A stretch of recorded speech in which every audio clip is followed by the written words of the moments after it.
My name is Paul Clark. I'm 51 years old. I live in Montreal.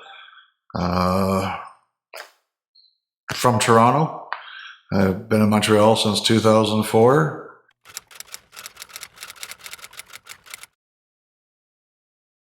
I can give you a brief history of myself. I was adopted when I was 2 weeks old. The people that adopted me were very old people. They didn't know how to handle a hyperactive baby or young child. They used to lock me up in dog cages. That's how I'd be grounded for a week. I'd be locked up in a dog cage. I used to shit and piss or whatever in a bucket in the basement. The dog cage was in the basement.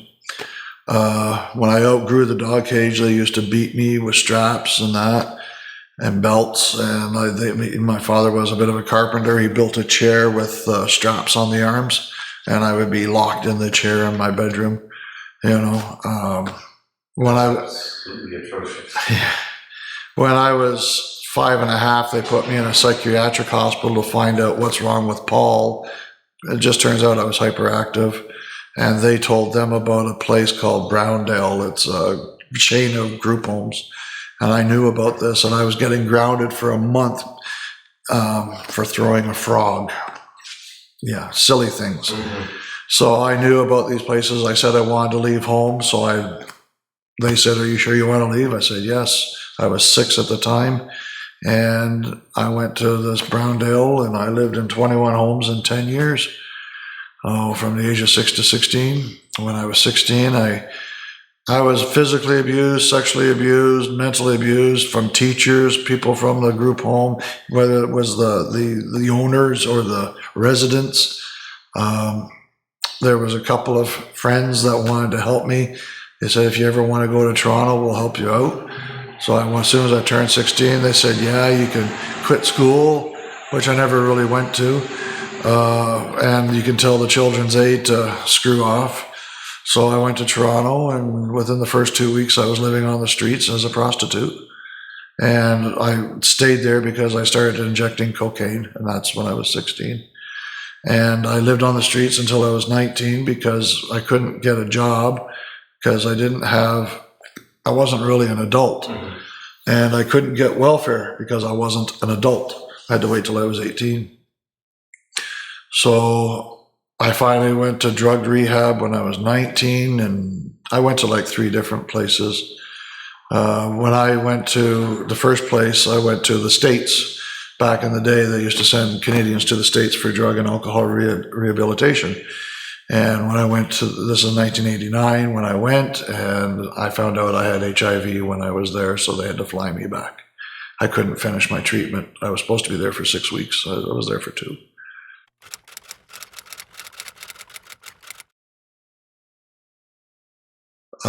I moved to Montreal, as I said, in 2004. My wife and my son had passed away in Toronto. And I came to change my life because I was heavily doing cocaine. And my best friend in Toronto said, "You got to get away." So I had a choice of either going to Calgary or Montreal. And I thought it'd be kind of cool to come here and speak a different language. And I was really wrong about that. But also the women here were gorgeous. So yeah. So I had $1,000. I took a bus and 2 bags with me, and I had a plan. Took a bus here. I spent the first night at a sauna because I know you can go in and out, and it's just a room. It's cheap. And the next day I got an apartment and on welfare. So then I was still doing drugs. I moved around a little bit for the first couple of years, and I tried to commit suicide when I was living in Saint Jean, and I ended up in the hospital, and I ended up going to a place called Tracom, and that was a crisis center, and I became very proactive in trying to help myself. They were very helpful with that, and I found Cedric Boissier. And you guys opened the doors for me and let me in. And, it was a bit difficult at the beginning because there is drug use here, and I was trying to quit. I will admit, I think I used like twice while I was here in 3 months, but I was really, really trying to stay clean.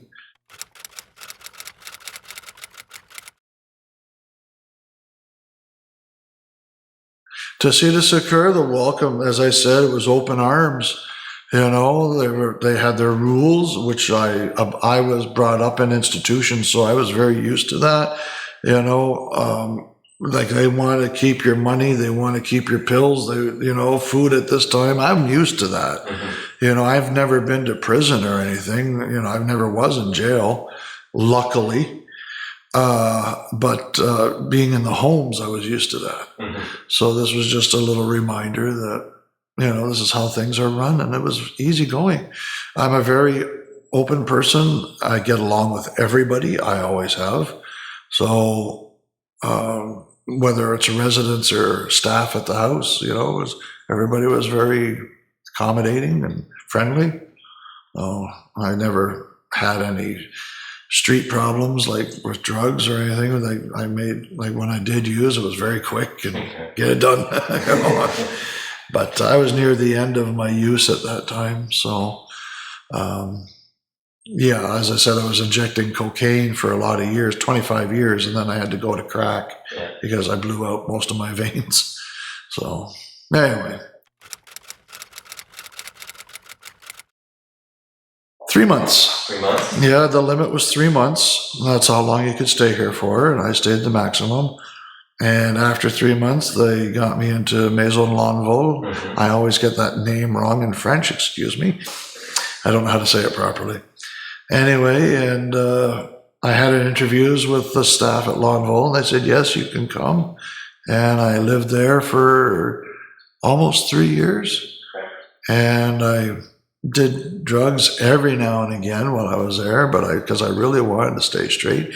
But I got really into volunteering at ACCM and the Fondation Aide d'Accès de Montréal is the food bank for people with HIV. I was heavy into volunteering, and also I have chronic pain. I have something called fibromyalgia. So I was going to McGill. They had a course there called My Toolbox. And I took this course. It was a course to learn to live a healthy life with chronic conditions.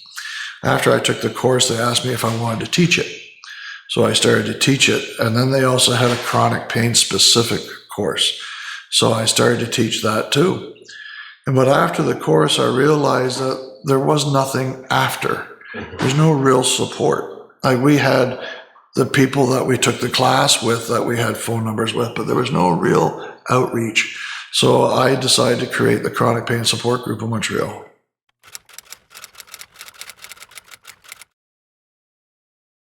Then I moved from Maison Lonvaux into my own apartment.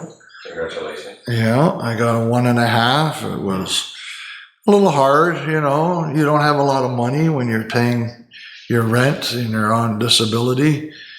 So, as I said, I lived out of Dollarama. They have food that you can survive on. It's not the greatest food, but they got milk, they got cereal, they got bread, they got peanut butter and jam, they got pasta and sauce and canned tuna, so you can live off of it. Everything a growing needs. That's right, and all the kinds of chocolates you want. And cookies, I ate a lot of cookies. And I was still using a little bit. Every now and then I would get a check, so I would spend a certain amount of money. I always limited myself to my spending. I was luckily able to do that, because if not, I would have spent all my money, And then I was there for almost 2 years. And in 2012, I got a phone call from Maison Dorel. And they said, we have an apartment available for you at their apartments. And they took me there, and it was an apartment where it was designed for a person in a wheelchair. So all the counters are low. Yeah. And they said, we'll get you in and then we'll move you again. I'm like, I didn't like that. If I'm going to move, I'm going to move once. So I turned it down. And within a week, though, I had a lot of support.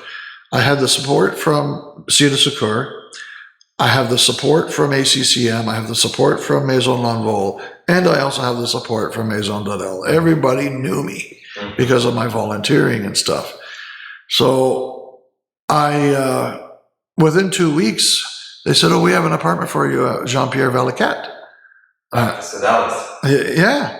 I didn't know that at the time, but I said, I looked at it and I took it right away, and I've been there now since 2012. So, and as soon as I got in there, I got a car and made it my own, and I started volunteering as a driver, and I've been driving people ever since.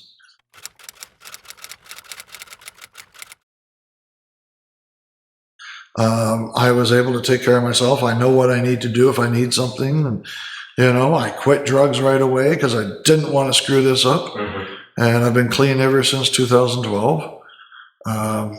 Yeah, but I'm the one to help other people. So that, like, I help people in the building if they need a ride somewhere, or just to be a friend.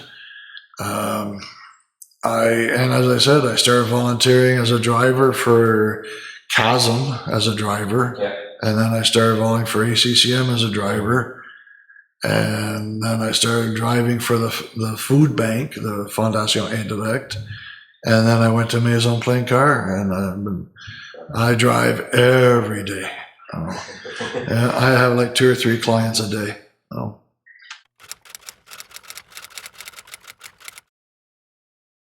Yeah, the program at Cedalus really does help you get on your feet. The only thing that people need to know is you have to want to do it. You have to do the work.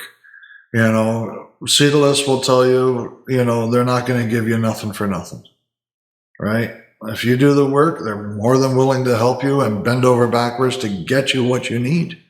If you need social work or psychiatry or psychology or doctors or any kind of program, they'll help you. They'll do the research, but you have to do the work. So that's point blank.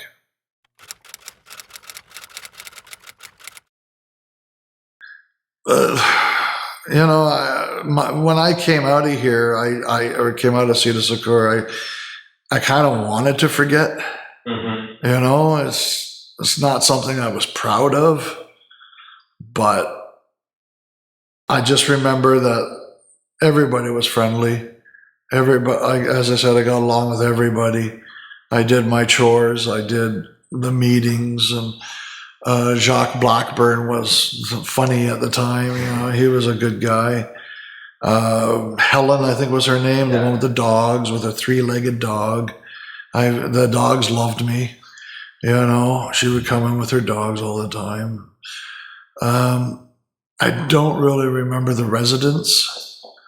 I'm still a bit of a loner, like I may get along. I always get along with staff and not the residents. I don't want to associate with them.